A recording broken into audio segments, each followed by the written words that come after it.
مناسک حج کی ادائی کے لیے تمام عازمین مینا کی طرف روانہ ہو رہے ہیں جہاں وہ قیام کریں گے۔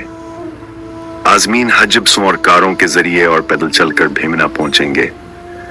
حج کارکنہ عزم و خوف عرفہ ہفتہ 30 جون کو ہوگا۔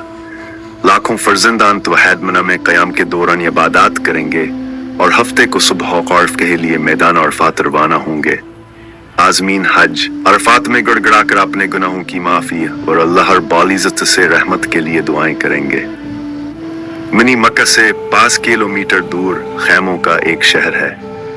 اس کے قریب ہی جبل رحمت ہے، جہاں سے پیغمبر اسلام حضرت محمد مصطفیٰ صلی اللہ علیہ وسلم نے اپنا آخری خطبہ دیا تھا، جسے حج الوداع کا خطبہ کہا جاتا ہے۔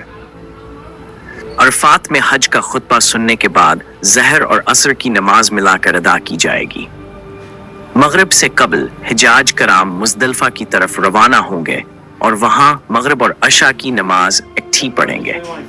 مزدلفہ میں حجاج کرام رمی جمرات کے لیے کنکریاں اکٹھی کریں گے۔ اتوار کی صبح حجاج کرام واپس منا روانہ ہوں گے اور رمی جمرات کریں گے۔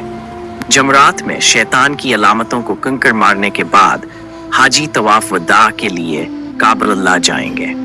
10 ذی الحج اور 2 ذی الحج کے درمیان یہ مناسک ادا کیے جا سکتے ہیں، جس کے بعد قربانی کی جائے گی اور عازمین کا فریضہ حج مکمل ہو جائے گا۔